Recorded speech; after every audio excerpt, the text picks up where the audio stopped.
اللہ تعالیٰ کی طرف سے بھیجا ہوا ایک فرشتہ ہوں۔ آنے کی وجہ بتاتے ہوئے فرشتے نے کہا کہ آپ کو ایک پاکیزہ اور مبارک و مسعود بچے کی ولادت کی خوشخبری دینے آیا ہوں۔ حضرت مریم کو انتہائی تعجب ہوا۔ وہ بولی کہ یہ کیسے ممکن ہے، کیونکہ وہ شادی شدہ نہیں تھی۔ فرشتے نے کہا کہ اس سے پہلے اللہ تعالیٰ حضرت آدم علیہ السلام کو ماں اور باپ دونوں کے بغیر پیدا فرما چکا ہے، اور حضرت حوا علیہ السلام کو صرف مرد کے وجود سے پیدا فرمایا گیا۔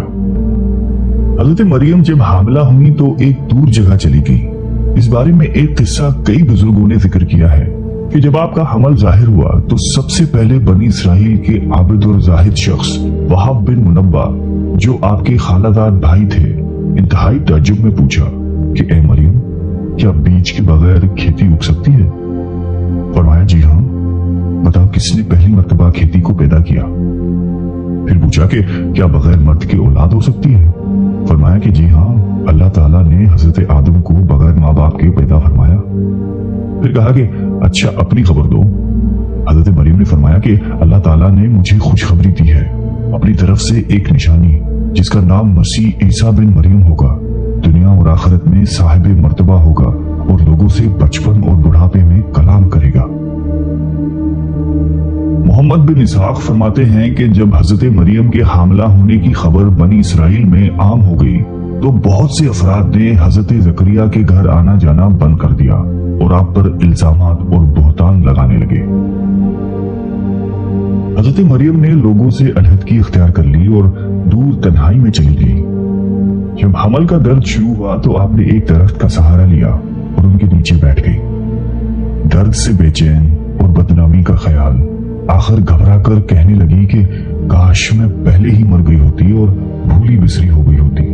بے سر و سامانی کی اس مشکل وقت میں اللہ تعالیٰ نے حضرت مریم کے قدموں کے قریب ایک نہر جاری کر دی اور ندا آئی کہ پانی پیو اور کھجور کھاؤ تاکہ جسم کو قوت پہنچے اور پھر اپنی اولاد کو دیکھ کر آنکھوں کو ٹھنڈک پہنچاؤ۔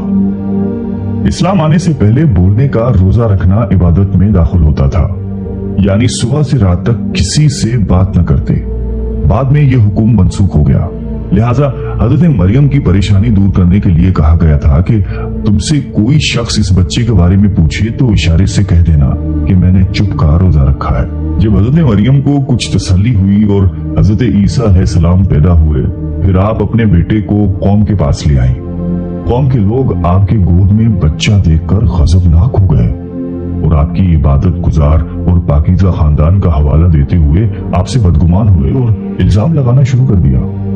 جب حالات بہت تنگ ہو گئے اور سوچ سمجھ کے دروازے بھی بند ہو گئے، صرف توکل کا مدار اللہ کی ذات ہی رہ گئی، تب حضرت مریم نے بچے کی طرف اشارہ کرتے ہوئے کہا کہ اس بچے سے بات کر لو، تمہارے سارے سوال کے جواب یہ بچہ دے گا۔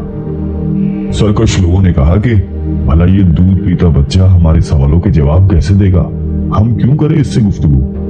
قوم کا یہ کلام سن کر حضرت عیسیٰ نے تقریر شروع کر دی، جس کا ذکر اللہ تعالیٰ نے قرآن مجید میں یوں فرمایا ہے۔ اور جب بچے نے فرمایا میں ہوں اللہ کا بندہ، اس نے مجھے کتاب دی اور مجھے نبی کیا، اس نے مجھے مبارک کیا، میں کہیں ہوں، مجھے نماز و تقوی کی تاکید فرمائی، جب تک میں جیوں اپنی ماں سے اچھا سلوک کرنے والا، اور مجھے زبردست بدبخت نہیں بنایا، اور سلامتی ہے مجھ پر جس دن میں پیدا ہوا اور جس دن میں مروں اور جس دن زندہ اٹھایا جاؤں گا۔ حضرت عیسیٰ علیہ السلام کی زندگی کے متعلق اسرائیلی روایات میں بے شمار واقعات موجود ہیں۔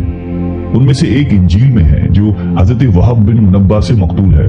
حضرت عیسیٰ کی ولادت کی شب فارس کے بادشاہ نے آسمان پر ایک نیک ستارہ روشن دیکھا۔ نجومیوں سے دریافت کیا تو بتایا گیا کہ یہ ستارے کا طلوع کسی عظیم الشان ہستی کی پیدائش کی خبر دیتا ہے جو ملک شام میں پیدا ہوئی ہے۔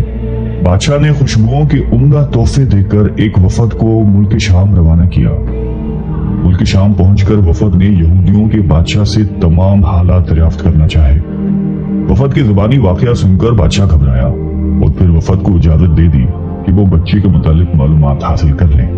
بارسیوں کے اس وفد نے بیت المقدس پہنچ کر حضرت عیسیٰ کو دیکھا، وہ سجدہ تعظیم کیا اور چند روز وہاں قیام کیا۔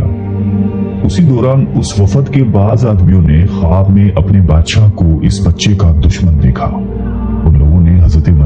اپنا خواب سنایا اور مشورہ دیا کہ اس بچے کو کسی محفوظ جگہ لے جائیں۔ اس کے بعد حضرت مریم حضرت عیسیٰ کو لے کر مصر چلی گئی۔ جب حضرت عیسیٰ کی عمر مبارک 13 سال ہوئی تو بیت المقدس واپس آ گئی۔ بخاری شریف میں حضرت عبادہ بن صامت رضی اللہ تعالی عنہ سے مروی ہے کہ رسول اللہ صلی اللہ علیہ وآلہ وسلم نے فرمایا کہ جس نے گواہی دی کہ اللہ کے سوا کوئی معبود نہیں، وہ اکیلا ہے، اس کا کوئی شریک نہیں، اور محمد صلی اللہ علیہ وآلہ وسلم اللہ کے بندے اور اس کے رسول ہیں، اور عیسیٰ اللہ کے بندے اور رسول ہیں جن کو اللہ نے مریم کی گود میں ڈالا اور اس کی روح ہے، اور جنت حق اور جہنم حق ہے، تو اللہ تعالیٰ اس کو جنت میں ضرور داخل فرمائیں گے چاہے وہ جیسے بھی عمل لے کر آئے۔